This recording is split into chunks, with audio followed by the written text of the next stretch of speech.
Wow. Good evening, everyone. I hope I am audible. It was very insightful.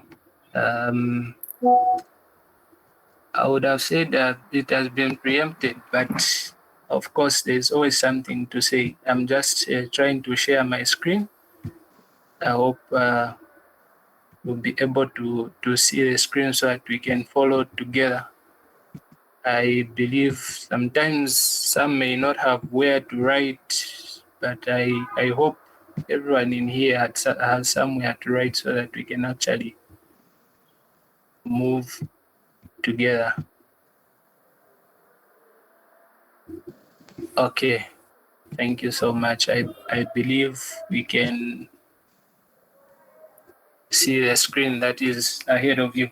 So basically, emotional intelligence is an individual trying to balance the mind and the heart. Figuratively, people talk about the mind as the logical part and the heart as the emotional part. So now, as a young leader, how do you have both the mind and the heart mingling together? How do they work together? And that is emotional intelligence. But then now, individually as a person you can mingle these things, but then how do you incorporate them into leadership? I thank Mr. Taonga because he has highlighted on a few things that will actually make it easier for me to move at a very good rate, and then we leave room for people to go through and basically understand further. So I'll begin with a quotation from Douglas MacArthur, who says, "A true leader has the confidence to stand alone, the courage to make tough decisions, and the compassion to listen to the needs of others." So you are basically mixing a lot of things at once, and then people are just expecting to get results from you. So it's sometimes very tough. And in my presentation, I'm going to make some personal examples. It's not to brag, but I just want to contextualize so that we can basically understand it from a humanized perspective. Sometimes when we talk about these things, they sound alien, but then we are all leaders. You are a leader of your own life. You are a leader of your home. You are a leader of your academics. When you go into a room, you know that chairs, beds, and books cannot move themselves. For the fact that you are the one moving those chairs and books, it makes you a leader of that house or a leader of that room. So don't wait for you to be democratically elected for you to be a leader.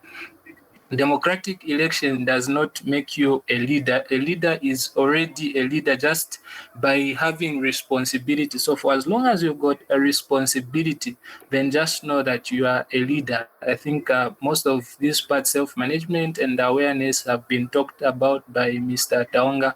So when you are talking about emotional intelligence, you are talking about how your decisions will affect yourself, will affect others, will affect the community, and will affect the leadership that you are basically having.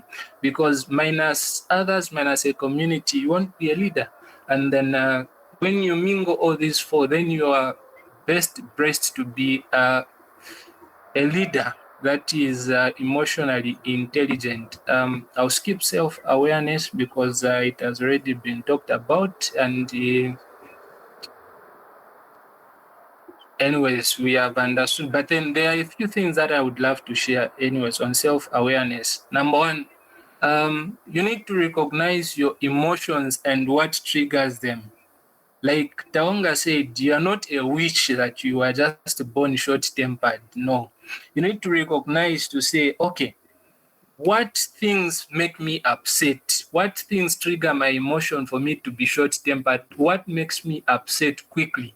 When you know your emotion, then you know what triggers it. If it is easy for you to know that you are hungry when you see food and you salivate. How hard should it be for you to know that you are upset? How hard should it be for you to know that you are agitated? How hard should it be for you to know that you are disrespected? Personally, I realize that what triggers mostly my emotion is when I'm belittled. There's a difference between being criticized and being belittled. When I'm belittled, someone considers my work to be nothing. It actually demotivates me and sometimes triggers my anger. So you need to know your emotions and then what triggers them, so that you can, when you avoid what triggers your emotions, then you can also avoid the lack of emotional control. Because if you know what is causing you to be upset, then you'll not be upset, because you just try to avoid what causes you to be upset. Then you need to understand your strength. When you know your strength, you build on your strength. You can't build on your weaknesses. Your weaknesses bring you down. Your strength will lead you up. So when you understand your strength will help you to be motivated. They'll help you to grow strong, and they'll help you to be a good leader. Now, when we talk about self-management and emotional regulation, basically there have been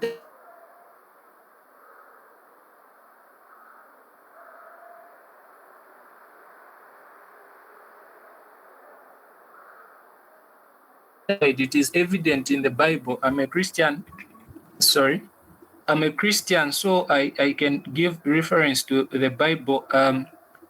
When Moses had ascended to the mountain, the people impulsively called on Aaron to make for them a graven image for them to worship. Many are the times that as leaders, if you do not have emotional regulation skills, like if you cannot regulate your emotions, you find yourself into impulsive decisions. You make a decision out of impulse and not out of regulation. So you need proper management of emotions causes you to make regulated decisions. These decisions are decisions which you need to view the possible consequences before you can even make any decision.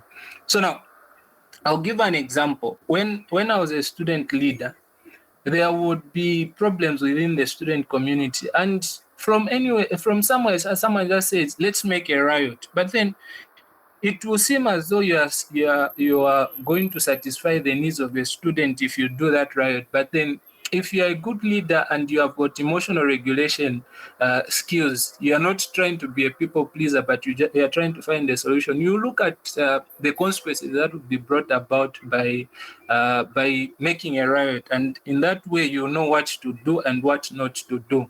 And sometimes when you have poor emotional management, you make decisions out of anger. You just make a decision so that people can be satisfied and they stop being on your neck and the likes, and that decision is not even correct. So self-management actually cause, and emotional regulation cause for you to be calm first.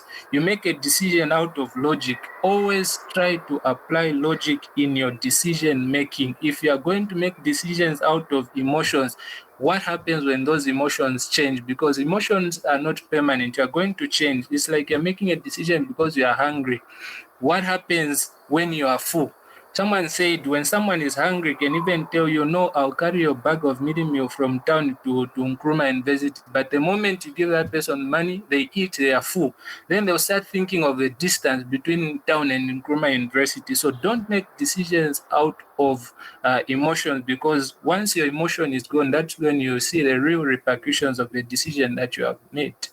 Then if you do not have proper emotional regulation skills, you find yourself succumbing to peer pressure. You find yourself falling into the ideas of others that are not actually the right ideas. Everyone has got has got the propensity to make a decision, whether good or bad, but others misuse the privilege of being stupid. And so when you follow a stupid person, we all have the propensity to be dumb and stupid, but others, they misuse that privilege. And so when you fall into the ditch of someone that is misusing the stupidity, you make a stupid decision. And so as a result, that is why it is important that you try as much as possible to avoid making decisions out of peer pressure, because you do not know how stupid the person that is giving you that idea is. So when you're angry, you are stressed, or you're pressured by peers, better you reserve yourself for the right mind. That's when you can make a better decision. Now, it is important as a leader how you empathize with people, how you create social awareness. Number one, you need to understand the perspectives and cultural backgrounds of people. There are people who've got different cultural backgrounds, and so when they bring how they are nurtured into an environment, remember you are a growing leader or you are a leader in practice, but then you are leading people from diverse backgrounds. So then how do you mingle the diverse backgrounds for you to actually be able to lead these people? So you first need to understand them. Understand that these people, there are some that came from, we are socially stratified. So there are people that came from an upper side and there are people that came from a lower side. How do you mingle the two? Now, when you understand that there are diverse backgrounds, then you know that you can expect different things from the same group, because there are people that are a lot that have come together. Then if you are leading people, it could be at an institution or even at church, understand the average education level of people you are teaching. I've gone to places where it is in the village and the preacher stands up to preach, and then they start saying, this word comes from a Greek word, nagrada, which means what. They begin to break down. And so you look at the educational level of the people that this person is preaching to, and then you'll be like, this is of no use to the people that this person is preaching to. So when you understand the average educational level, it's not just about academic education, but it is also about literacy levels. When you are preaching to villagers, what is the need of you telling them the root of a Greek word? Because they, in themselves, they do not even know Greek. They only know Zambian languages. So what purpose is that breakdown going to show to the people? So empathy and social awareness is basically trying to understand, to say, these people that I'm talking to have got this average level of understanding. It will help you to know what to say, when to say, and whom to say it. Now, I don't like talking for a long time, but my friend has talked about a lot of things, but allow me to conclude with these things. Leadership in the real world. This is real world leadership. It's not theoretic, it's not whatever. Number one thing that you need to accept is that as a leader,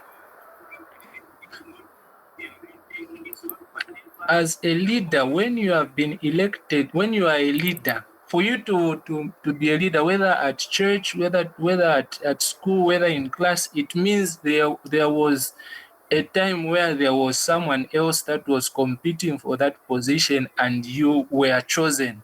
So what that means basically is that you have natural opposition from the very beginning. The people that were vying for the position that you wanted and they could not get it, that those people create a natural opposition. Now, natural opposition, you cannot avoid it. There are people, no matter how good you do, but those people will just find a reason to find a problem in your leadership. Now, if you dance to the tune of these people, you find that you will not succeed in any way. So avoid those people. Avoid them, but then embrace the criticism that comes with them, because you find that they'll make you stronger. What doesn't kill you makes you stronger. So number one, you need to acknowledge. So this is leadership in the real world, and I would like that you take these 4 points home. Number one, as a leader, you have natural opposition. Like in economics, we learn natural rate of unemployment. Even when everyone is employed, it is necessary to have a natural rate of unemployment where there will be people that are not employed. So in the similar like manner, no matter how good of a leader you be, you have natural opposition. You need to embrace it. Number two, as a leader, you are going to be stressed. As a former student leader, this one I don't know, I can even spend the whole day talking about stress, where some people push you to the corner, and then you find that actually those people that are pushing you to the corner are people that do not even deserve what you are providing for them. But then those are the people that are shouting at you. Imagine a person comes, they are asking from you, but they are even shouting at you and calling you all sorts of names. I remember a certain time when people that were owing the institution were on my neck, and then they had to make me leave church so that I can address them. And in the process, they even call me a bad leader and the likes. And so it amassed a lot of things within me to say, okay, is this what leadership is all about? So as a leader, real world leadership, you cannot avoid stress. Stress will always be there, but what you need to learn is to manage it. Learn to manage your stress. Number 3 is be a good listener. If you are going to have emotional intelligence, you are also supposed to be a good listener. As the Bemba say, amano yafuma mwifwesa ya muchulu, or wisdom comes from a moat to an anthill. It means you do not know from whom the best solution is going to come from. And so since you do not know, you need to give a listening ear so that you can basically get from different perspectives. When you get from different perspectives, then you are going to get the right decision from the perspectives of the people that you have gotten. How are you going to know who has got the best solution if you not listen to people? But remember, like I said, we all have an entitlement to be stupid, but other people misuse the privilege. While you are listening, be a good analyzer, because you listen, and if you do not analyze what you have been told, you just get whatever you've been told and think it is a good decision. So while you are listening, be a good analyst. May you analyze what you have heard and then think of it the amicable way that can come out of it. Think of the future repercussions and think of the target that you have set for yourself. Then the last one that I would love to talk about is have a good relationship with people within your hierarchy. Now, why is this important? You find that people, for example, it is at church. There's a leader of the ushers, there's a leader of the praise team, there's a leader of the technical, there's a leader of the media team. And then when you come together in a meeting of leaders, you want to create enmity with those leaders. You want to be liked most. I don't know if you want to be publicized most or whatever. And then as a result, you create enmity within that hierarchy. So people that are your same level in a hierarchy, have a good relationship with them. Those are your first line of defense. I remember this thing, I used to tell it even to the people within the cabinet when I was a student union president, to say, if your fellow ministers, you have a bad relationship with your fellow ministers, when someone will bring in something to divide you, it is going to be easy because you've already broken your first line of defense. When you are a leader, make sure people within your same hierarchy, within the hierarchy, who hold a similar position within your hierarchy, you have a good relationship with them. You maintain a good relationship with them, then you maintain a good relationship with the people that you lead. Because if a fellow leader talks bad about you, or if you talk bad about a fellow leader, it means you are creating room for mutiny, you are creating room for a coup, you are creating room for sabotage, because you have created a provision for people to leak in and leak out. So as a leader, learn to have a good relationship with people within your hierarchy. This is leadership in the real world. Now, in the end, these things, they are going to help you to avoid stress. They are going to help you to have a balanced mental health, because as a leader, you will be always mentally challenged, whether it is a physical, whether it is leadership in the world, whether it is leadership in church, whether it is leadership in school, you are going to be mentally challenged.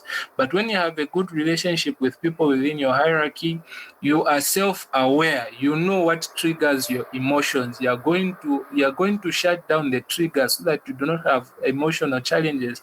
When you learn self-management. Self-management is practically part of what I've just said, where you know what triggers your emotions so that you know what to avoid. Empathy is important, because when you know the kind of people you are leading, when you know the social setup you are leading, you cannot take the same leadership style to Lusaka and take it to Kaputa, Shwangandu, or Shangombo. It may work in Shangombo, but it will not work in Kaputa. Why? Because the social setting there is different. That is why you need to have social awareness. Social awareness is knowing the kind of people that you are leading with or that you are leading, so that you know what kind of leadership methods to apply. You have a good method of leadership, but if you apply it to the wrong group, it becomes a wrong method of leadership. So it is only right when the receiver is right. It is wrong in the right receiver. It should be right in the right receiver. So if you are a giver, and if you can, it's like a filling station. Even if you have petrol, if the car is a diesel engine, you can have the petrol, but you can't put it in the diesel engine. You put petrol in a petrol engine. So that is what social awareness calls for. You need to know the people that you are leading, their social stratification. You also need to know their educational level, so that you know what kind of leadership that you are going to impart in them. When you have done these things, you are going to make a good leader. And we are all leaders, and eventually we have responsibilities that we need to take care of. Thank you very much. My name is Mwansakunda, Bachelor of Econ major, and thank you, Talk It Initiative, for hosting me. I submit. Thank you so much.